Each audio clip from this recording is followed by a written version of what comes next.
हाँ तो बच्चों, हमारी पहली क्लास हो चुकी थी, अब दूसरी क्लास स्टार्ट करते हैं जिसमें हम इलेक्ट्रिक पोटेंशियल और कैपेसिटेंस के बारे में पढ़ेंगे। ठीक है, जैसा कि मैंने आपको लास्ट क्लास में भी बताया था कि चैप्टर नंबर 1 से इस प्रकार के क्वेश्चंस बन रहे हैं, इसी हिसाब से आप तैयारी कर रहे हैं। उसके थोड़े बहुत अंदर के कुछ छोटे-छोटे कॉन्सेप्ट्स वगैरह पे फोकस करना, क्योंकि एमसीक्यू आ रहा है इसका मतलब आपको डायरेक्ट आंसर की आवश्यकता होगी। फिल इन द ब्लैंक्स आ रहा है इसका मतलब आपको कुछ ना कुछ फिल अप करना पड़ेगा और उसमें आपको बेसिक्स चीजें पता होनी चाहिए। वेरी शॉर्ट आंसर क्वेश्चन बहुत छोटा आएगा, वन लाइनर आ सकता है, डेफिनेशन के रेस्पेक्ट में आ सकता है, या फिर छोटा सा न्यूमेरिकल आ सकता है। ठीक है, और शॉर्ट आंसर क्वेश्चन में आपको एक डेरिवेशन देखने को मिल सकता है, तो आप डेरिवेशंस की भी अच्छे से प्रैक्टिस कर लीजिएगा, स्पेशली गॉस लॉ के डेरिवेशन जो होते हैं उनको देख लीजिएगा। ठीक है, इसके बाद अपन आते हैं इधर चैप्टर नंबर 2। जैसे चैप्टर नंबर 2 दिखा रहा है कि एमसीक्यू एक देगा, तो एक एमसीक्यू देगा, इसका मतलब वहां से आपके कैपेसिटेंस से एमसीक्यू मिल सकता है आपको, या फिर आपको इसके पहले वाले पार्ट से जहां से पोटेंशियल वगैरह इक्विपोटेंशियल से इससे मिल सकता है। स्मॉल आंसर क्वेश्चन जो होंगे, स्मॉल आंसर क्वेश्चन में आपको एक मिल रहा है शॉर्ट आंसर क्वेश्चन में, तो वन लाइनर मिल सकता है डेफिनेशन के रेस्पेक्ट में, और वेरी शॉर्ट आंसर क्वेश्चन में भी एक मिल रहा है। ठीक है, सॉरी, शॉर्ट आंसर क्वेश्चन में आपको बड़ा मिल रहा है, इसका मतलब 1.5 नंबर का बड़ा क्वेश्चन हो सकता है जिसमें आपको पोटेंशियल एनर्जी पूछ ले। तो जैसे जैसे अपन आगे बढ़ते हैं वैसे वैसे हम क्या करते हैं, इस चैप्टर को भी अपन क्या कर लेते हैं, कंप्लीट कर लेते हैं। देखिए भाई, हम स्टार्ट करते हैं इस चैप्टर को। बेसिक बेसिक चीजें पढ़ाएंगे ताकि आपका थोड़ा बहुत क्या हो जाए, प्रैक्टिस हो जाए, और थोड़ी सी आपको थोड़ा सा बूस्टअप मिल जाएगी किस तरीके से हमको प्रैक्टिस करनी है। ठीक है, आइए। हाँ जी, देखिए, स्टार्ट करते हैं। डेफिनेशन से स्टार्ट करते हैं। डेफिनेशन क्या बोल रही है, देखो ध्यान से। पहली है इलेक्ट्रिक पोटेंशियल और कैपेसिटेंस। तो इलेक्ट्रिक पोटेंशियल मतलब क्या होता है, पोटेंशियल मतलब होता है work done per unit charge, ये 10th क्लास में भी पढ़ा हुआ होगा। और पोटेंशियल का क्या मतलब होता है, work done per unit charge. किसी भी चार्ज के ऊपर वर्क करके उसको किसी एक पॉइंट से दूसरे पॉइंट तक ले जाने को क्या बोलते हैं, पोटेंशियल, इलेक्ट्रिक पोटेंशियल बोलते हैं, वो जो वर्क डन होता है पर यूनिट चार्ज। और उन दोनों पॉइंट्स के बीच की जो डिफरेंस होता है उसको हम क्या बोलते हैं, पोटेंशियल डिफरेंस बोलते हैं। अब पोटेंशियल के बारे में छोटी छोटी बातें कर लेते हैं। इलेक्ट्रिक पोटेंशियल क्या होता है, वर्क डन अपॉन चार्ज होता है। तो इलेक्ट्रिक पोटेंशियल क्या होता है, पोटेंशियल को इग्नोर करते हैं हम V से, ये किसके बराबर आया, W अपॉन Q के बराबर। अगर आप यहां से इसकी यूनिट को देखना चाहते हैं, वर्क डन की यूनिट क्या होती है, जूल, और चार्ज की यूनिट क्या होती है, कुलाम, तो इसकी यूनिट होती है जूल पर कुलाम। इसके अलावा इसकी एक एसआई यूनिट होती है, एसआई यूनिट इसकी क्या होती है, वोल्ट होती है। ठीक है, ये बात आप ध्यान रखिएगा। पोटेंशियल डिफरेंस क्या होता है, जैसा मैंने आपको बताया कि difference in potential of the two points, किसी दो पॉइंट्स के पोटेंशियल के डिफरेंस को अपन पोटेंशियल डिफरेंस बोलते हैं। Let's say this potential is VA and the potential at this point is VB, then the difference of the potential between A and B is will given by VBA is equal to क्या हो जाएगा, VB minus VA। तो इस प्रकार से हम क्या कर सकते हैं, किसी भी दो पॉइंट्स के बीच के पोटेंशियल डिफरेंस को मेजर कर सकते हैं। एग्जांपल लेके समझाता हूं आपको। इस पॉइंट का पोटेंशियल जो है वो 5 वोल्ट है। कितना वोल्ट है, 5 वोल्ट। और इस पॉइंट का जो पोटेंशियल है वो लेट से अपन -2 वोल्ट है। तो क्या हो जाएगा, हाई पोटेंशियल पे कौन है, ये वाला पॉइंट है 5 वोल्ट पे, ये लो पोटेंशियल पे -2 वोल्ट। तो पोटेंशियल डिफरेंस जो आ जाएगा वो कितना आ जाएगा, V 5 माइनस, यहाँ पे कितना है, -2 है, तो क्या हो जाएगा 5 + 2, तो कितना आ जाएगा बताइए, 7 वोल्ट। दोनों के बीच का क्या हो जाएगा, पोटेंशियल डिफरेंस। एक बात ध्यान रखिएगा, हायर द पोटेंशियल डिफरेंस, जितना ज्यादा पोटेंशियल डिफरेंस होगा, फास्टर आपका चार्ज को ज्यादा वर्क डन करने की, वर्क डन ज्यादा होगा उसका, है ना। और वर्क डन ज्यादा होगा तो इसका मतलब उसका फ्लो क्या होगा, अच्छा होगा। पोटेंशियल डिफरेंस जितना ज्यादा अच्छा होता है, करंट उतना ही ज्यादा आपको किसी भी पर्टिकुलर वायर में मिलता है।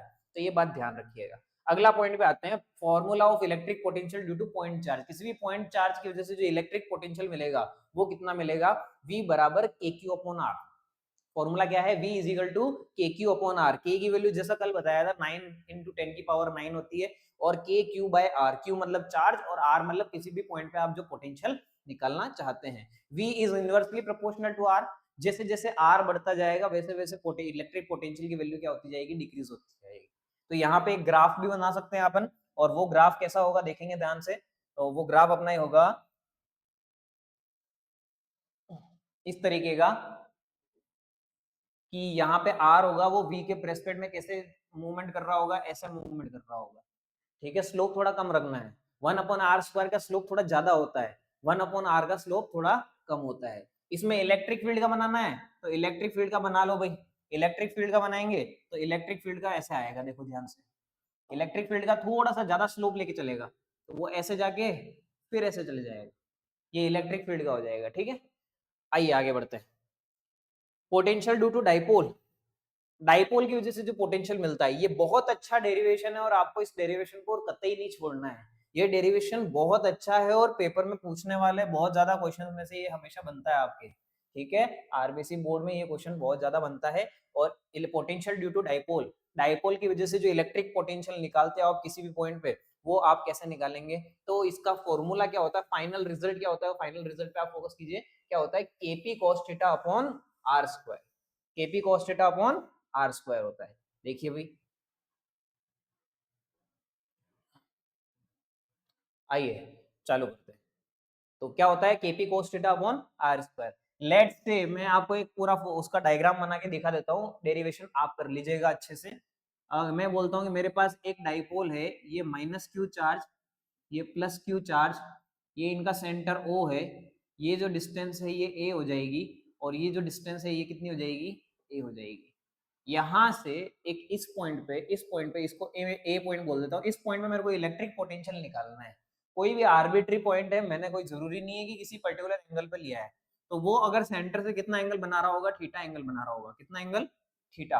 तो यहाँ से जो यहाँ ये वेक्टर बन रहा है, आर वेक्टर बन रहा है, यहाँ से ये जो डिस्टेंस है ये r1 है, और यहाँ से जो डिस्टेंस है वो कितनी है, r2 है।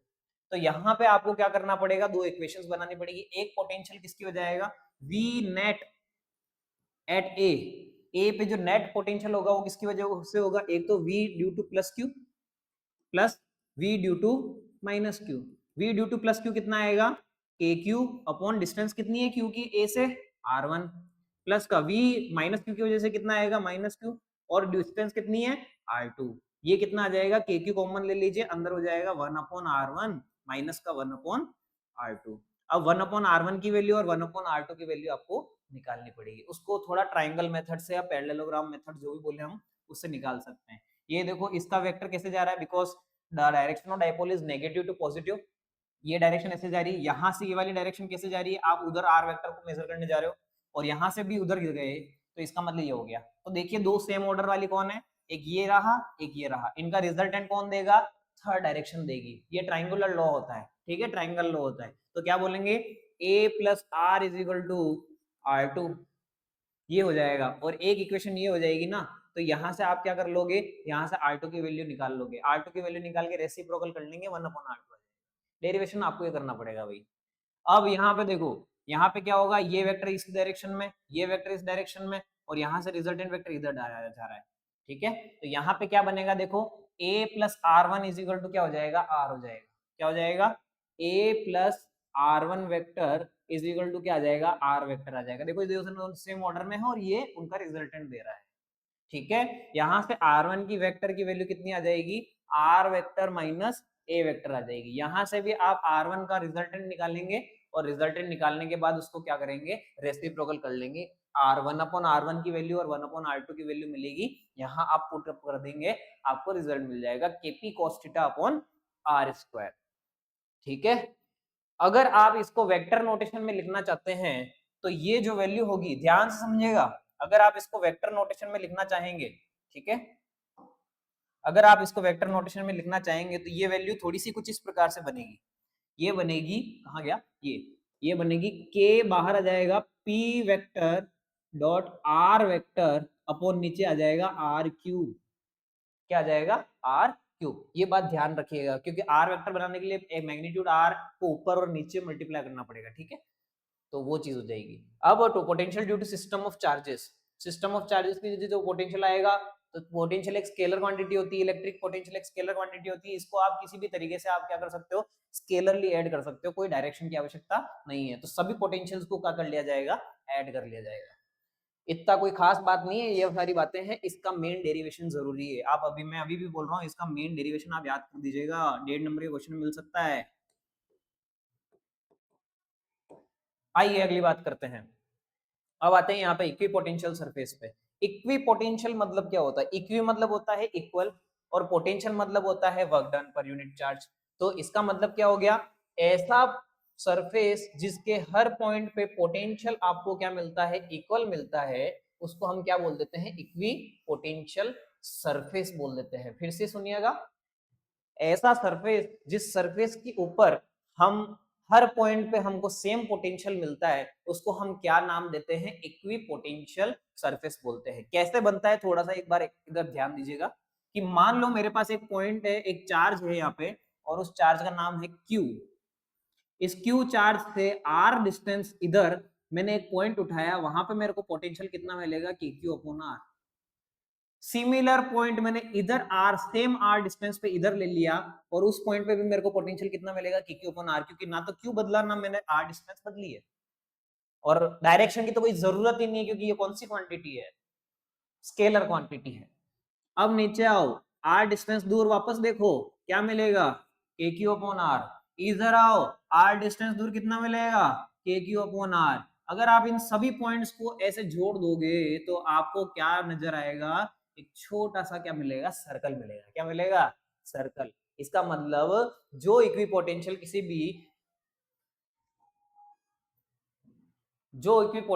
किसी पॉइंट चार्ज की वजह से बनता है, वो कैसा होता है? वो कैसे इक्विपोटेंशियल सरफेसेस बनाता है? कॉन्सेंट्रिक स्फीयर्स बनाता है, सर्कल्स बनाता है।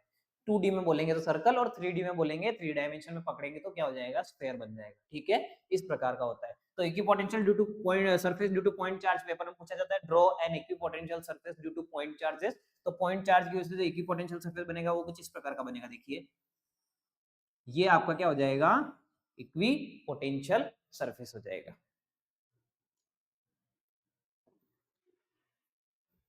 आइए, इसकी कुछ प्रॉपर्टीज होती है, ये बिल्कुल नहीं छोड़ने का, पेपर में काफी बार पूछा गया है।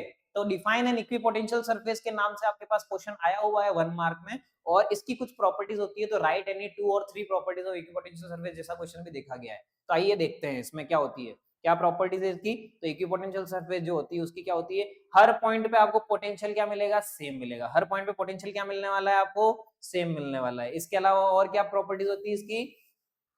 इलेक्ट्रिक फील्ड जीरो हो जाएगा। इलेक्ट्रिक फील्ड कितना हो जाएगा? Zero. Electric field on an equipotential surface is zero. क्यों? बिकॉज इलेक्ट्रिक फील्ड क्या होता है? क्या होता है? E इज इक्वल टू क्या होता है? माइनस का dv upon dr। Potential gradient, negative potential gradient होता है आपका इलेक्ट्रिक फील्ड, ये बात याद रखिएगा। तो अगर पोटेंशियल कांस्टेंट है तो कांस्टेंट का डिफरेंशिएशन कितना होगा? जीरो हो जाएगा। इसका मतलब electric field at the equipotential surface is zero. कितना होगा? Zero. Electric field lines are normal to the equipotential surface. Equipotential surface से जो इलेक्ट्रिक फील्ड लाइंस अगर निकल रही है या एंटर कर रही है, तो हमेशा वहां पे सरफेस के साथ कितना एंगल बनाएगी? 90 डिग्री बनाएगी। कितना डिग्री बनाएगी? 90 डिग्री। ये बात याद रखिएगा, 90 डिग्री का एंगल बनेगा किस किस के बीच में? इलेक्ट्रिक फील्ड लाइंस और इक्विपोटेंशियल सरफेस के बीच में। आइए आगे बढ़ते हैं। No electric field line can penetrate the equipotential surface. आपके इलेक्ट्रिक फील्ड लाइंस कभी भी इक्विपोटेंशियल सरफेस को पेनिट्रेट नहीं कर सकती है। इसका क्या मतलब है? इलेक्ट्रिक फील्ड लाइंस आपके इक्विपोटेंशियल सरफेस को छू सकती है, लेकिन अंदर नहीं जा सकती। अगर अंदर चली गई तो इलेक्ट्रिक फील्ड जीरो कैसे हो जाएगा? इलेक्ट्रिक फील्ड जीरो तभी होगा जहां पे कोई भी इलेक्ट्रिक फील्ड लाइन पॉसिबल नहीं होगी। तो इक्विपोटेंशियल सरफेस में इलेक्ट्रिक फील्ड लाइंस पेनिट्रेट नहीं कर सकती। अगला, equipotential surface due two point charge form concentric spheres. ये मैंने आपको अभी बताया, ये पॉइंट चार्ज की वजह से इक्विपोटेंशियल सरफेस क्रिएट हो गया है। अगला देखिए, equipotential surface due to uniform electric field forms planar. क्या प्लेन बनाती है? क्या बनाती है? प्लेन। इसका मतलब क्या है? यदि मैं आपको बोलूं कि देखो ध्यान से, कि अगर हम क्या बोलते हैं कि अगर आपके पास ऐसी पैरेलल यूनिफॉर्म मैग्नेटिक फील्ड मिल रहा है, तो यूनिफॉर्म मैग्नेटिक फील्ड की वजह से जो इक्विपोटेंशियल सरफेस मिलेगा, यानी कि हर पॉइंट पे जो पोटेंशियल बराबर मिलेगा, वो कहाँ मिलेगा? एक ही लाइन के अंदर मिलेगा। और जब उन लाइन को हम क्या कर लेंगे? जोड़ देंगे, तो अपने को क्या मिल जाएगा? प्लेन मिल जाएगा। क्या मिल जाएगा? प्लेन मिल जाएगा। ये बात याद रखिएगा। No two equipotential surface cross each other. ये टू नहीं है, ये वो वाला टू नहीं है, ये दूसरा वाला टू है। याद रखिएगा। ये नॉट टू, कोई भी दो इक्विपोटेंशियल सरफेस या दो से ज्यादा इक्विपोटेंशियल सरफेस एक दूसरे को क्रॉस नहीं करते हैं, ये बात आप याद रखिएगा। क्योंकि अगर वो दो इक्विपोटेंशियल सरफेस एक दूसरे को क्रॉस करेंगे तो जहां पे उन दोनों की क्रॉसिंग हो रही है वहां का पोटेंशियल ऐड हो जाएगा, और वहां का पोटेंशियल ऐड हो गया तो इधर तो कम, इधर ज्यादा, इधर कम, इधर ज्यादा, ऐसे ज्यादा ज्यादा कम हो जाएगा, जिसकी वजह से क्या हो जाएगा, इक्विपोटेंशियल सरफेस की थ्योरी क्या हो जाएगी, अपने लिए गलत हो जाएगी। आइए बात करते हैं, ये क्वेश्चन पेपर में आया हुआ है, इसलिए आप देख लीजिए इसको कि ये क्या बोल रहा है। ये क्वेश्चन पेपर में आया हुआ है आपके, क्या बोलता है देखो ध्यान से। Draw equipotential surface due to dipole, locate the point where potential due to dipole is zero.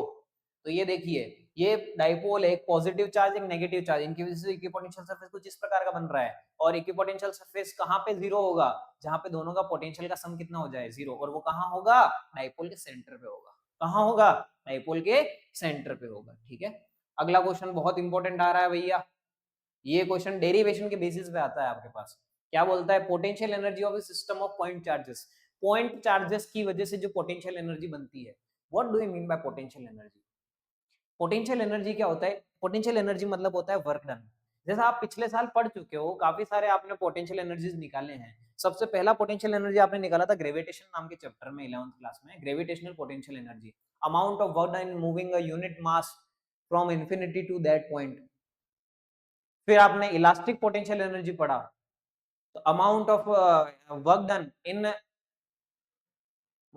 Elongating uniform rod, uniform rod को इलोंगेट करने में जो वर्क डन लगता है, या इलास्टिक कंडीशन को फॉलो करने में जो वर्क डन लगता है, ये सब चीजें अपन ने पढ़ी है। तो इसी बेसिस पे यहाँ पे भी पोटेंशियल एनर्जी पढ़ रहे हैं, यानी work done in building the configuration of charges, charges के कॉन्फ़िगरेशन को बनाने में जो कितना वर्क डन लगा है अपना, कितना काम करना पड़ा, उसको हम क्या बोलते हैं, equipotential surface, sorry potential energy बोलते हैं। क्या बोलते हैं उसको, पोटेंशियल एनर्जी। ध्यान से देखिएगा,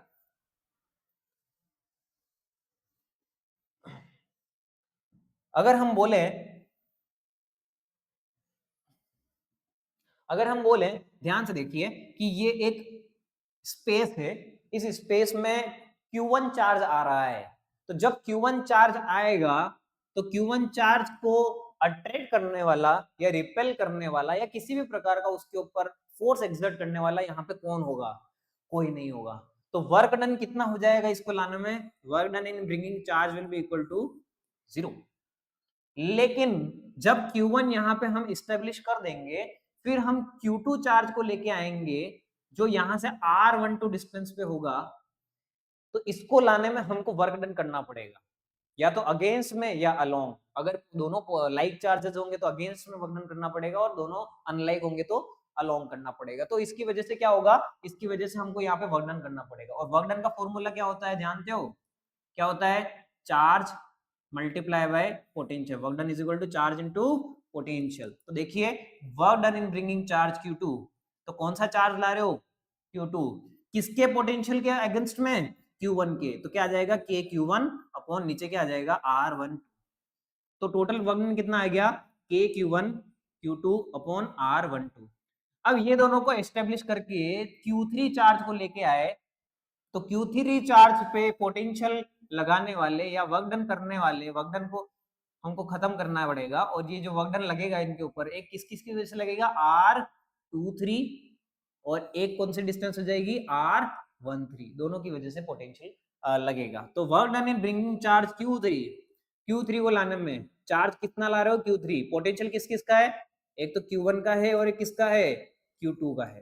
तो यहां से क्या हो जाएगा Q3, और यहाँ पे क्या आ जाएगा K Q1 अपॉन डिस्टेंस कितनी है R13, प्लस डिस्टेंस कितनी है R23, ये कितना आ गया K Q1 Q3 upon R13 plus K Q2 Q3 upon R23, ये work done in bringing charge Q3। एक ये पॉइंट बन गया, एक ये पॉइंट बन गया, ये वर्क डन आ गया, एक ये वर्क डन आ गया, तीनों वर्क डन को ऐड कर लोगे तो क्या हो जाएगा, टोटल वर्क डन आ जाएगा। तो total work done W net बराबर आएगा तीनों चार्जेस की वजह से, वो कितना आएगा, K Q1 Q2 upon R12 plus K Q2 Q3 upon R23 plus K Q k q1 q3 upon r13, ये आपका नेट पोटेंशियल आ जाएगा। इस डेरिवेशन को मत छोड़िएगा, बिल्कुल करिएगा, डेरिवेशन इंपॉर्टेंट है। अब अगला आता है work done in rotating a dipole. Dipole को रोटेट करने के लिए जो टोटल वर्क डन लगेगा यूनिफॉर्म इलेक्ट्रिक फील्ड में, तो यूनिफॉर्म इलेक्ट्रिक फील्ड में अगर आप डाइपोल को रोटेट करना चाहते हो तो जो वर्क डन लगेगा वो वर्क डन कितना लगेगा, ध्यान से समझिएगा। तो work done in rotating dipole आप जानते हो, मैंने अभी कल भी बताया था एक क्लास में कि क्लास नंबर 1 में कि फोर्स जो होता है किसी भी ऑब्जेक्ट की डायरेक्शन को बदलने के में हेल्पफुल होता है, वो ट्रांसलेशनल मोशन में होता है। लेकिन जब वही रोटेशनल में आ जाता है तो उसको टॉर्क कह देते हैं, जो मोमेंट ऑफ फोर्स होता है। ठीक है, तो देखिए, तो वर्क डन जो होता है अगर अपन ट्रांसलेशनल एनालॉग में बोलेंगे तो क्या होता है, फोर्स मल्टीप्लाई बाय क्या होता है, डिस्प्लेसमेंट होता है, यही होता है। और अगर हम रोटेशनल में बोलेंगे तो वर्क डन फोर्स की जगह कौन आ जाएगा, टॉर्क। और रोटेशन में क्या होता है, डिस्प्लेसमेंट थोड़ी होगा, डिस्प्लेसमेंट तो होगा लेकिन किसके रेस्पेक्ट में होगा, एंगल के रेस्पेक्ट में। तो टॉ के रेस्पेक्ट में क्या आ जाएगा, डी थीटा आ जाएगा। कितना आ जाएगा, डी थीटा। टाओ की वैल्यू अपन ने कल ही निकाली थी, डी डब्ल्यू बराबर वर्क डन कितना आया था अपना, टाओ डी थीटा। ठीक है, और ये डी लगा दीजिए यहाँ पे। टाओ कितना आया था, पीई, यहाँ पे क्या आया था, साइन थीटा, यहाँ कितना आया था, डी थीटा। तो साइन थीटा का डिफरेंशिएशन हो जाएगा, इंटीग्रेशन हो जाएगा, सॉरी यहाँ पे क्या कर देंगे हम, इंटीग्रेशन कर देंगे। इंटीग्रेशन करते ही अपने पास क्या हो जाएगा, पीई तो बाहर आ जाएंगे, इंटीग्रेशन हो जाएगा साइन थीटा डी थीटा का। साइन थीटा डी थीटा का कहां से, थीटा 1 से थीटा 2, या फिर थीटा इनिशियल से थीटा फाइनल, आप कुछ भी बोल सकते हो। ठीक है, थीटा 0 से थीटा 1, ये आपकी अपनी चॉइस है, जिस चॉइस से आप क्या कर सकते हो, किसी भी चीज को रिप्रेजेंट करना चाहते हो अदर देन स्पेसिफिक पैरामीटर्स। ठीक है, तो यहां से क्या आ जाएगा, पीई, और साइन थीटा का इंटीग्रेशन कितना होता है, माइनस ऑफ कॉस थीटा, ये हो जाएगा यहाँ पे कितना आ जाएगा, थीटा 2, यहाँ कितना आ जाएगा, थीटा 1। जब आप वैल्यू रखेंगे तो आपको क्या मिलेगा, देखिए ध्यान से, माइनस बाहर ले लीजिए, पीई यहाँ पे क्या आ जाएगा, cos upper limit theta 2 minus cos lower limit theta 1। यहाँ से माइनस अंदर आ जाएगा तो क्या हो जाएगा, बिल्कुल उल्टा हो जाएगा, पीई यहाँ पे कितना आ जाएगा, कॉस, यहाँ पे आ जाएगा थीटा 1 माइनस क्या आ जाएगा, कॉस, यहाँ पे क्या आ जाएगा, थीटा 2, ये वैल्यू आ जाएगी।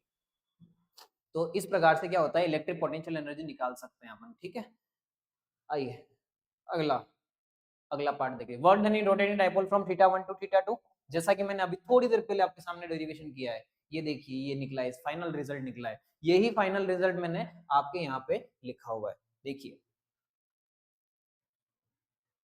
Work done in rotating dipole from theta 1 to theta 2 कितना होगा, इतना, W बराबर U2 minus U1 minus P cos theta 2 minus cos theta 1, solve कर लेंगे तो PE cos theta 1 minus cos theta 2। याद रखिएगा cos थीटा 1 यहाँ पे कौन है, इनिशियल एंगल है, और cos थीटा 2 कौन है, फाइनल एंगल है। आइए आगे बढ़ते हैं।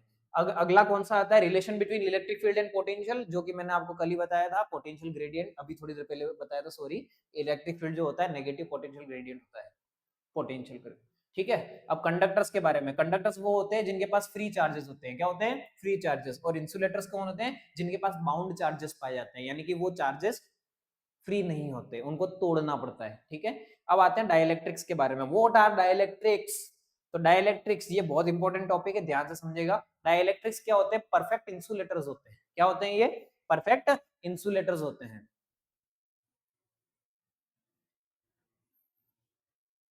हाँ जी, डाइलेक्ट्रिक क्या होते हैं, परफेक्ट इंसुलेटर्स होते हैं, जिनको हम कैपेसिटर की प्लेट्स के बीच में इंसर्ट करते हैं, जिनसे उनकी कैपेसिटेंस की वैल्यू क्या हो जाती है, इंक्रीज कर जाती है। देखिए, डाइलेक्ट्रिक्स दो प्रकार के होते हैं, पोलर डाइलेक्ट्रिक और नॉन पोलर डाइलेक्ट्रिक।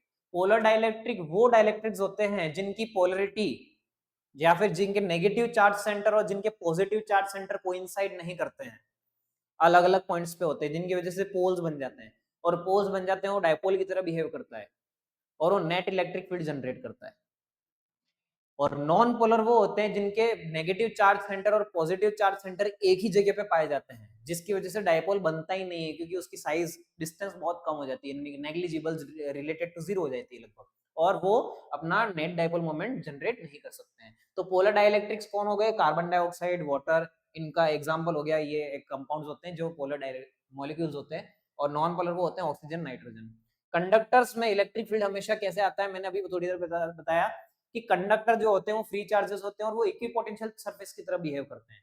और conductors when act as equipotential surface, तो the electric field line coming to the conductor और coming out of the conductor from the surface of the conductor हमेशा 90 डिग्री का angle create करेगी, ये बात आप याद रखिएगा। Electric field inside conductor is zero, conductor के अंदर इलेक्ट्रिक फील्ड जीरो होता है, तो इसको हम अगर वहां पे यूज करेंगे डाइलेक्ट्रिक्स के अंदर, डाइलेक्ट्रिक्स के रेस्पेक्ट में यूज करेंगे कंडक्टर्स को, तो अपने लिए किसी भी फायदे की बात नहीं होगी। लेकिन यहाँ पे देखो, यहाँ पे क्या होगा, डाइलेक्ट्रिक डालते ही क्या हो जाएगा, अंदर एक छोटा सा इलेक्ट्रिक फील्ड जनरेट होगा, जो electric field outer external electric field के ऑपोजिट डायरेक्शन में होगा, जिसकी वजह से क्या होगा, एक इलेक्ट्रिक फील्ड बन जाएगा डाइलेक्ट्रिक के अंदर, और अपना इलेक्ट्रिक फील्ड क्या कर जाएगा, वेरी कर जाएगा। आइए आगे बात करते हैं। ये अच्छे टॉपिक्स आने वाले हैं, यहाँ से आपको न्यूमेरिकल्स की आशंकाएं भी बन सकती है और डेरिवेशन की आशंकाएं भी बन सकती है, तो ध्यान से पढ़िएगा। What are capacitor? Capacitor are energy storing device. Capacitors क्या होते हैं, एनर्जी स्टोरिंग डिवाइस होते हैं। कैपेसिटेंस का एक फॉर्मूला होता है, कैपेसिटेंस का फॉर्मूला क्या होता है, C इज इक्वल टू, क्या होता है, C is equal to V upon Q, sorry गलती होगी, C इज इक्वल टू क्या होता है, Q upon V। C is equal to क्या होता है, Q अपॉन V। कैपेसिटर का फॉर्मूला क्या होता है, C is equal to Q upon V, ठीक है। और ये क्या होता है, यहाँ पे इसकी यूनिट क्या होती है, फराड होती है। कैपेसिटेंस की यूनिट क्या होती है, फराड, याद रखिएगा। The unit of capacitance is dash, ऐसे करके क्वेश्चन आ सकता है, ठीक है। आगे देखिए, कॉम्बिनेशन ऑफ कैपेसिटर्स। कैपेसिटर्स को जब कंबाइन किया जाता है, अच्छा कैपेसिटर किस पे डिपेंड करता है, क्या Q पे डिपेंड करता है, क्या V पे डिपेंड करता है, नहीं जी, ना तो Q पे डिपेंड करता है ना V पे डिपेंड करता है, क्योंकि जब V बढ़ेगा तो उसी रेस्पेक्ट में Q भी बढ़ेगा, तो जितना न्यूमेरिकल रेशियो, न्यूमरेटर रेशियो बढ़ रहा है, उतना ही डिनोमिनेटर रेशियो बढ़ रहा है, जिसकी वजह से क्या हो जाएगा, नेट जो इनका रिजल्टेंट आ जाएगा वो कितना आ जाएगा, कांस्टेंट रह जाएगा, कोई फर्क नहीं पड़ेगा। तो capacitance neither depend on Q nor depend on V। देखिए कैपेसिटर्स का कॉम्बिनेशन, अब पैरेलल प्लेट कैपेसिटर जो होते हैं, वो पैरेलल प्लेट कैपेसिटर को अपनों को ढंग से पढ़ना पड़ेगा, ठीक है। मैं देखता हूँ, देखिए पैरेलल प्लेट कैपेसिटर इसके अंदर लिखा होगा मैंने, हाँ जी है। आइए उससे पहले कैपेसिटर का कॉम्बिनेशन देख लेते हैं। कॉम्बिनेशन ऑफ कैपेसिटर्स, तो कैपेसिटर को जब कंबाइन करते हैं तो उसको दो तरीके से कंबाइन कर सकते हो आप, या तो उसको पैरेलल कंबाइन कर सकते हो या उसको सीरीज में कंबाइन कर सकते हो। ये जरूरी है, इंपॉर्टेंट टॉपिक है, क्योंकि आपके मॉडल पेपर में भी इसका क्वेश्चन दिया हुआ है, ध्यान से समझिएगा। जब आप इसको, पहले कौन सा है, सीरीज वाला कर लेते हैं। जब आप इन्हीं कैपेसिटर्स को सीरीज में कनेक्ट करते हो, किसमें कनेक्ट करते हैं, सीरीज में, इंपॉर्टेंट बातें याद रख लेना, ये C1 हो गया, ये C2 हो गया और ये C3 हो गया। किसी भी V पोटेंशियल से आपने इनको कनेक्ट किया, तो इनके ऊपर जो टोटल चार्जेस आएंगे, वो चार्जेस क्या हो जाएंगे, बराबर होंगे कि अलग अलग होंगे, चार्जेस इन पे आ जाएंगे बराबर। तो इस पे भी चार्ज कितना आ जाएगा, लेट से Q, इस पे भी चार्ज कितना आ जाएगा Q, इस पे भी चार्ज कितना आ जाएगा Q। लेकिन इनके पोटेंशियल जो होंगे, पोटेंशियल अलग होंगे, इसका पोटेंशियल हो जाएगा V1, इसका पोटेंशियल हो जाएगा V2, इसका पोटेंशियल हो जाएगा V3। तो अपन जानते हैं V net will be equal to क्या होगा, V net will be equal to क्या होगा, V1 plus V2 plus V3। अब अपन एक फॉर्मूला जानते हैं, C इज इक्वल टू, अभी थोड़ी देर पहले पढ़ा है अपन ने, ये पढ़ा है, C इज इक्वल टू क्या होता है, Q अपॉन V। वेरिएबल कौन है अपने लिए, V, तो V के रेस्पेक्ट में इक्वेशन निकालो, V इज इक्वल टू क्या हो जाएगा, Q अपॉन C। अब V नेट के लिए बोलेंगे तो क्या हो जाएगा, V net will be equal to Q upon C net. Similarly V1 बराबर क्या हो जाएगा, Q अपॉन C1, V2 बराबर क्या हो जाएगा, Q अपॉन C2, और V3 बराबर क्या हो जाएगा, Q अपॉन C3। इन सब वैल्यूज को इसके अंदर रख दीजिए। जब आप इन सब वैल्यूज को इसके अंदर रख दोगे तो आपके पास क्या बनेगा, देखो V नेट की जगह क्या रख दूं, Q upon C net is equal to Q upon C1 plus Q upon C2 plus Q upon C3, all Q's will be cancelled, क्या बच जाएगा, 1 अपॉन C नेट बराबर क्या हो जाएगा, 1 upon C1 plus 1 upon C2 plus 1 upon C3। ये इनका resultant आता है, और भी बहुत सारे होंगे, n नंबर ऑफ कैपेसिटर्स हो जाएंगे तो बढ़ते चले जाएंगे, ठीक है। दूसरी बात, जब ये बात बहुत इंपॉर्टेंट है, जैसा मैंने आपको बताया कि जब भी सीरीज में कनेक्ट होंगे तो चार्जेस इक्वली डिस्ट्रीब्यूट हो जाएंगे कैपेसिटर्स के ऊपर, जो भी सीरीज में कनेक्टेड है, और उनके ऊपर जो पोटेंशियल की वैल्यू आएगी, वो पोटेंशियल की वैल्यू क्या आ सकती है, डिफरेंट आ सकती है। इसी को अगर हम पैरेलल कनेक्ट करते हैं, तो पैरेलल कनेक्ट करोगे तो आपकी बातें क्या हो जाएगी, थोड़ी सी बदल जाएगी। तो आइए पैरेलल कनेक्ट करके देख लेते हैं। जब हम इनको पैरेलल कनेक्ट करेंगे तो ध्यान से समझेगा, जब हम इनको पैरेलल कनेक्ट करेंगे तो पैरेलल कनेक्ट करने की कंडीशन क्या हो जाएगा, ये हो गया C1, ये हो गया C2, ये हो गया C3, इस तरीके से कनेक्ट कर देंगे। अब पैरेलल कनेक्ट करने की कंडीशन में इन तीनों के ऊपर जो पोटेंशियल की वैल्यू आएगी, पोटेंशियल V की जो वैल्यू आएगी वो बराबर आएगी। तो इस पे भी V आएगा, इस पे भी V आएगा और इस पे भी V आ जाएगा, but charges non equally distribute जाएंगे, बराबर डिस्ट्रीब्यूट नहीं होंगे। तो मैं इस पे चार्ज Q1 बोल देता हूँ, इस पे Q2 बोल देता हूँ, इस पे Q3 बोल देता हूँ। But charge can neither be created nor be destroyed, जैसे हमने चार्ज की कल प्रॉपर्टी पढ़ी थी, सेकंड प्रॉपर्टी। इसका मतलब टोटल चार्ज जो होगा Q नेट, वो Q नेट क्या हो जाएगा, Q1 plus Q2 plus Q3, तीनों के क्या हो जाएगा, एडिशन के बराबर हो जाएगा। तो क्या हो जाएगा Q नेट, Q C बराबर क्या होता है अपने पास, Q अपॉन V। अपने को Q के रेस्पेक्ट में इक्वेशन निकालनी है, तो Q बराबर क्या हो गया, CV। तो Q नेट किसके बराबर हो जाएगा, Q नेट बराबर हो जाएगा C net multiply by V। Q1 किसके बराबर, C1 multiply by V। Q2 किसके बराबर आ जाएगा, C2 multiply by V। And Q3 किसके बराबर आ जाएगा, C3 मल्टीप्लाई बाय V। इस इक्वेशन में रख लो तो क्या आ जाएगा, C नेट इंटू V बराबर क्या आ जाएगा, C1V plus C2V plus C3V। सब V बदल गए, खत्म हो गए, तो क्या हो जाएगा, C नेट बराबर C1 plus C2 plus C3 and so on. तो इस प्रकार से आपका क्या आता है, कैपेसिटेंस जब पैरेलल में कनेक्ट करते हैं, और पैरेलल में क्या होता है, चार्ज अलग अलग हो जाएंगे, पोटेंशियल डिफरेंस क्या हो जाएगा, सब पे सेम हो जाएगा। अब एक कैपेसिटर आ रहा है स्पेरिकल कैपेसिटर। स्पेरिकल कैपेसिटर मतलब जो गोल होता है, उस गोल कैपेसिटर का कैपेसिटेंस कितना होता है, तो उसका कैपेसिटेंस आपको याद रखना है 4 पाई एप्सिलॉन नॉट आर होता है। कितना होता है, 4 पाई एप्सिलॉन नॉट आर, या फिर क्या बोल सकते हो, आर अपॉन के, दोनों वैल्यू सही है। ठीक है, 4 pi epsilon not, 4 constant, pi constant, epsilon not की वैल्यू 8.85 into 10 की पावर -12। और अपना क्या कहते हैं, आर क्या हो जाएगी, रेडियस हो जाएगी। अगर आप क्या करते हो, पूरे अर्थ का कैपेसिटेंस भी निकालते हो, तो वो भी माइक्रोफेरेड की ऑर्डर की आती है। किसमें आती है, माइक्रोफेरेड की ऑर्डर। मतलब इतना बड़ा अर्थ जैसा गोला जैसा कैपेसिटर भी माइक्रोफेरेड की वैल्यू में अपने क्या कर रहा है, एनर्जी को क्या कर रहा है, स्टोर कर पा रहा है। तो इसका मतलब स्पेरिकल कैपेसिटर अपने इतने यूजफुल नहीं आ पा रहे हैं, वो बहुत कम एनर्जी को स्टोर कर पा रहे हैं। इसीलिए हम क्या करते हैं, एक नया कॉन्सेप्ट लेके आते हैं, जिसको बोलते हैं पैरेलल प्लेट कैपेसिटर। क्या बोलते हैं उसको, पैरेलल प्लेट कैपेसिटर। तो पैरेलल प्लेट कैपेसिटर कौन होता है, जिसमें दो प्लेट्स होती है।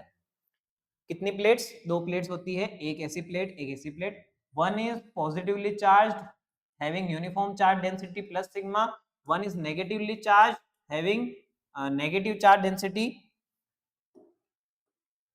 Minus sigma. ठीक है, separated by small distance d and having area is equal to a। छोटा सा डेरिवेशन है, derive the relation capacitance of parallel plate capacitor. ये भी एक डेरिवेशन है, जो डेरिवेशन आपको करना है, तो मैं यहाँ पे लिख लेता हूँ, आप डेरिवेशन इंपॉर्टेंट करना, इसका डेरिवेशन इंपॉर्टेंट है, डेरिवेशन करना है, करिएगा जरूर, इंपॉर्टेंट डेरिवेशन आ सकता है पेपर में। तो v बराबर क्या होता है, सॉरी c बराबर क्या होता है अपना, c बराबर क्या होता है, q अपॉन v। अब यहां से देखो इक्वेशन नंबर 1 मान लो, एक डेरिवेशन है, कर लेते हैं इसको, खत्म कर देते हैं। तो आप सरफेस चार्ज डेंसिटी का फॉर्मूला जानते हो, q बराबर क्या होता है, सिग्मा बराबर क्या होता है, q अपॉन a। तो q बराबर कितना आ जाएगा, सिग्मा इंटू a। सिग्मा कौन, surface charge density, coulomb upon metre square, और a क्या है, एरिया है। इक्वेशन नंबर 2 आ गई। आप इसको इसमें रख लो, तो c बराबर कितना आ जाएगा, सिग्मा a अपॉन नीचे क्या हो जाएगा, v। v की कंडीशन निकालते हैं, v बराबर क्या होता है, e बराबर क्या होता है, v अपॉन डी। तो v बराबर क्या हो जाएगा, e मल्टीप्लाई बाय क्या आ जाएगा, d। d मतलब डिस्टेंस, ग्रेडियंट, अभी थोड़ी देर पहले पढ़ा आपने। ठीक है, तो v बराबर e, electric field due to parallel plate. Parallel plate की वजह से इलेक्ट्रिक फील्ड कितना होता है, सिग्मा अपॉन एप्सिलॉन नॉट, कल की क्लास में कंप्लीट किया है, और यहाँ पे क्या आ जाएगा, d आ जाएगा। ये इक्वेशन नंबर क्या हो गई, 3। थर्ड को फर्स्ट में रख लो, है ना, और थर्ड को फर्स्ट में रख लो, सेकंड को फर्स्ट में रख दो। पुट 2 एंड 3 इन फर्स्ट, तो क्या हो जाएगा, v बराबर q की जगह क्या आ जाएगा, सिग्मा a, और v की जगह क्या आ जाएगा, sigma d upon epsilon nought. Sigma से सिग्मा कैंसिल, v बराबर क्या आ गया, epsilon nought a upon b। Sorry, C बराबर क्या आ गया, epsilon nought A upon D. ठीक है, तो ये इस प्रकार से आपका क्या हो जाता है, ये आ जाता है। अब कैपेसिटेंस डिपेंड कर रहा है किस पे, एरिया ऑफ द प्लेट्स और inversely proportional to distance between the plates. तो ये दोनों चीजों पे क्या कर रहा है, डिपेंड कर रहा है। इसके अलावा डाइलेक्ट्रिक कांस्टेंट पे भी डिपेंड करता है। तो एक इंपॉर्टेंट बात बता रहा हूं मैं अभी आपको, बहुत ज्यादा इंपॉर्टेंट है, कि जब भी लेट्स से आपने किसी कैपेसिटर को वैक्यूम में रखा हुआ है तो उसका कैपेसिटेंस सी नॉट है। कितना है, सी नॉट। ये कहां पर है, वैक्यूम में। किसमें है, वैक्यूम में। जब आप उसको किसी पर्टिकुलर मीडियम में रख दोगे तो उस मीडियम में जिसका डाइलेक्ट्रिक कांस्टेंट कितना दे रखा है, के दे रखा है, या फिर एप्सिलॉन आर दे रखा है, ये किसी भी नाम से आप रिप्रेजेंट कर सकते हो, तो उसका जो कैपेसिटेंस हो जाएगा उसके डाइलेक्ट्रिक कांस्टेंट टाइम्स क्या हो जाएगा, इंक्रीज हो जाएगा। तो सी एम बराबर क्या हो जाएगा, के सी नॉट हो जाएगा। कितना हो जाएगा, के सी नॉट हो जाएगा। ये बात याद रखिएगा। मीडियम के अंदर वैक्यूम में रखे गए वैक्यूम में जो कैपेसिटर है उसके रेस्पेक्ट में कितना आ जाएगा, के टाइम्स आपका क्या हो जाएगा, कैपेसिटेंस क्या हो जाएगा, इंक्रीज हो जाएगा। जी, ये देखिए, when gap between plate is filled with dielectric, fully filled भर रखा है अपन ने, पूरा भर रखा है। आपके हाफ फिल्ड के क्वेश्चन ना के बराबर आते हैं, कभी आते नहीं है, तो आपको इतना ज्यादा उस पर फोकस करने की आवश्यकता नहीं है। Fully filled dielectric constant dielectric भरा होगा तो नया कैपेसिटेंस जो हो जाएगा वो क्या हो जाएगा, के सी नॉट आ जाएगा। जहाँ पे के कौन है, डाइलेक्ट्रिक कांस्टेंट, और सी नॉट क्या है, capacitance in vacuum.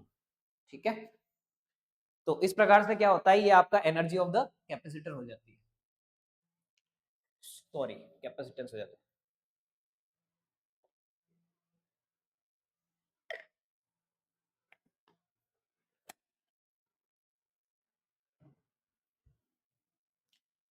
Energy of the capacitor, इसका डेरिवेशन अपने कोर्स में नहीं है, कोर्स से हटा दिया गया, नो डेरिवेशन लिखा गया है।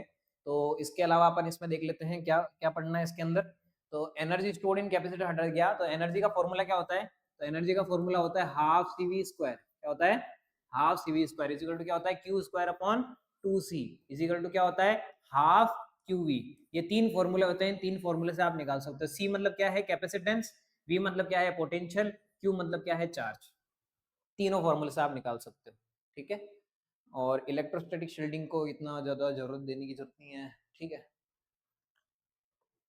हाँ, as dielectric field electric field inside parallel plate capacitor decreases, ये बात जरूरी है। Whenever a dielectric is field, जब भी हम डाइलेक्ट्रिक को भरेंगे तो कैपेसिटर के बीच का जो इलेक्ट्रिक फील्ड हो जाएगा वो क्या हो जाएगा, डिक्रीज हो जाएगा। क्या हो जाएगा, डिक्रीज। इसका मतलब के इंक्रीजेस, ई डिक्रीजेस। तो इसके ऊपर ग्राफ मिल सकता है आपको। क्या हुआ,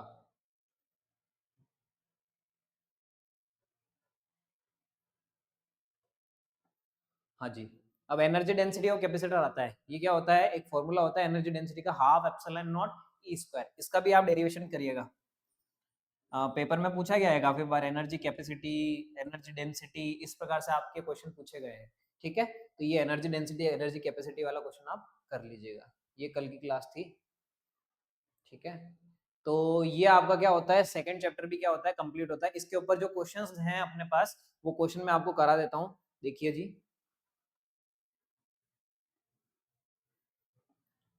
इसके ऊपर जो हमारे पास मॉडल पेपर में क्वेश्चन दे रखे हैं वो क्वेश्चन हम कर लेते हैं, ताकि अपने को समझ में आ जाएगा कि किस प्रकार के क्वेश्चन आ रहे हैं पेपर में, और उसी हिसाब से आप तैयारी कीजिए। यहाँ से भी मैं बोलूंगा एक डेरिवेशन या फिर एक न्यूमेरिकल, न्यूमेरिकल की आशंका ज्यादा है मुझे, और न्यूमेरिकल के अलावा आप बेसिक बेसिक जो क्वेश्चंस हैं वो बेसिक बेसिक क्वेश्चंस आप इसमें कंप्लीट कर लीजिएगा।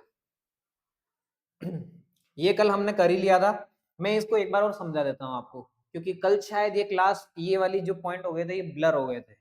यहाँ पे दे रखा है the value of electric field due to uniformly charge thin spherical shell of radius R. एक स्फेरिकल शेल है जिसकी रेडियस आर है, at any point inside its surface, उसके अंदर किसी भी पॉइंट पे इलेक्ट्रिक फील्ड कितना होगा।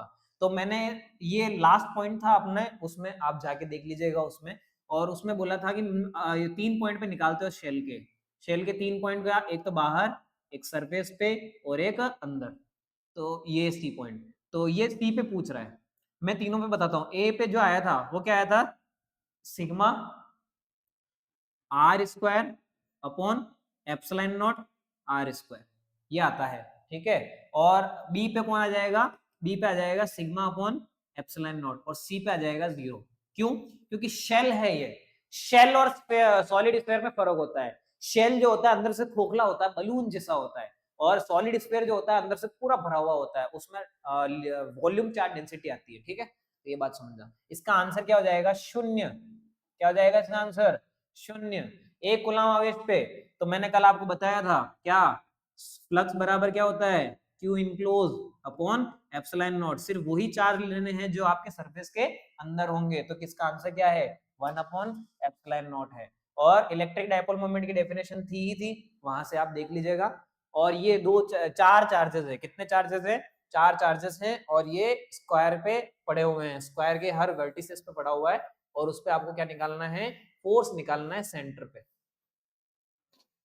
तो मैंने आपको, जैसा कि आपको कल भी बताया था, फिर से बता देते हैं, देखिए ध्यान से। ये अपना स्क्वायर हो गया, ठीक है। थोड़ा इनोवेटिव स्टार्ट करते हैं अपन, हाँ अभी इसमें अपने थोड़ी बहुत चीजें दे रखी है, उन्होंने प्रोवाइड कर रखी है, तो हम वो चीजें इस्तेमाल कर सकते हैं। ये स्क्वायर हो गया, ठीक है। और अब इसमें हम क्या करते हैं, चार्जेस रख देते हैं। एक चार्ज यहाँ पे पड़ा है, इनको ए बी सी और डी ध्यान नाम दे देते हैं। और इस पॉइंट को, इस पॉइंट पे क्या पड़ा है, देखो ध्यान से, 1 माइक्रो कूलम चार्ज पड़ा हुआ है। कितना चार्ज पड़ा हुआ है, 1 माइक्रो कूलम चार्ज पड़ा हुआ है। यहाँ पे 1 माइक्रो कूलम चार्ज पड़ा हुआ है। ये 10 सेंटीमीटर के हैं, ये सब कितने सेंटीमीटर के हैं, 10 सेंटीमीटर साइड है इसकी, ठीक है। यहाँ पे ए पे कितना पड़ा हुआ है, 2 माइक्रोकुलम। यहाँ पे कितना है, -5 माइक्रोकुलम। यहाँ पे भी कितना है, 2 माइक्रोकुलम। यहाँ पे भी कितना है, -5 माइक्रोकुलम। ये वैल्यू जो आएगी, ये पाइथागोरस से आ जाएगी आपके पास, पाइथागोरस थ्योरम लगानी पड़ेगी यहाँ पे। ये कितना हो जाएगा, 5। ये कितना हो जाएगा, 5। कोई भी बेस और परपेंडिकुलर जब बराबर होते हैं तो उनका हाइपोटेन्यूज की वैल्यू उसके √2 टाइम्स आ जाती है। तो ये कितना आ जाएगा, 5√2। ये छोटी छोटी शॉर्ट ट्रिक्स है, आपको कॉम्पिटिटिव पेपर्स में, नीट वगैरह में, जेई में भी यहाँ पे थोड़े काम आते हैं। उसी हिसाब से आपको तैयारी करनी चाहिए मेरे हिसाब से, ठीक है। ये भी 5√2 हो जाएगा, तो ये भी क्या हो जाएगा, 5√2। ये भी क्या हो जाएगा, 5√2। और ये भी क्या हो जाएगा, 5√2 नहीं, 2√5, सॉरी।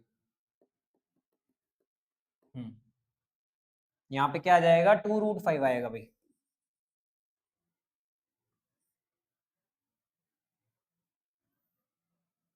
5√2 आएगा। 5√2, हाँ भाई 5√2 आएगा। देख लेते हैं, 5 square plus 5 square, 2 times 5 square, 5√2 आएगा भाई, सही था। यहाँ पे क्या आएगा, 5√2। यहाँ पे भी क्या आ जाएगा, 5√2। यहाँ पे भी क्या आ जाएगा, 5√2। यहाँ पे भी कितना आ जाएगा, 5√2। देखिए इन दो चार्जेस को देखिए, ये यहाँ 1 माइक्रो कूलम पड़ा हुआ है, ये -5 है, नेगेटिव पॉजिटिव है, अट्रैक्शन लगेगा, नेट फोर्स इधर। नेगेटिव पॉजिटिव है, अट्रैक्शन लगेगा, नेट फोर्स इधर। जब दोनों चार्जेस सिस्टम के बराबर, डिस्टेंस बराबर, तो दोनों डायरेक्शन की जो नेट फोर्स है वो कितना हो जाएगा, 0 हो जाएगा। सिमिलर कंडीशन इसमें आएगी तो नेट फोर्स कितना आ जाएगा, 0। एक और बात बताते हैं, किसी भी रेगुलर पॉलीगॉन के अंदर जब वर्टेक्स पे, ऑपोजिट वर्टेक्स पे जब बराबर बराबर चार्जेस पड़े हुए होते हैं, बराबर बराबर चार्जेस पड़े हुए होते हैं, तो net force at the centre कितना आता है, 0 आता है। कितना आता है, 0। ये कल के क्वेश्चन हो गए, आज के क्वेश्चन करते हैं। देखो भी डायरेक्ट क्वेश्चन आए हुए हैं, डायरेक्ट। ये मैंने आपको अभी कराया, याद हो तो, ये अभी मैंने अभी कराया है आपको, अभी इसी वक्त दिन दहाड़े यहाँ पे मैंने आपके सामने कराया है ये क्वेश्चन। क्या क्वेश्चन है, obtain an expression for the electric potential energy of a system of 3 point charges Q1 Q2 and Q3। ये अभी कराया, पीछे जाके देख लो, पीछे की तरफ रिवाइंड कर लो, आता है, उसमें होता है, ठीक है। ये करवाया है। ये देखिए, ये भी कराते हैं, ये एक न्यूमेरिकल कर लेते हैं, सॉरी एमसीक्यू। ये तो डायरेक्ट क्वेश्चन दिख रहा है भाई। ये बोल रहा है इनमें से कौन सा फॉर्मूला नहीं है, तो 3 फॉर्मूला होंगे। मैंने अभी 3 फॉर्मूले बोले भी थे, कौन कौन से, half CV square, Q² upon 2C और हाफ QV, ये 3 फॉर्मूला होते हैं। तो ये हाफ QV तो है, हाफ CV स्क्वायर भी है, Q² अपॉन 2C भी है, तो कौन नहीं है, ये नहीं है।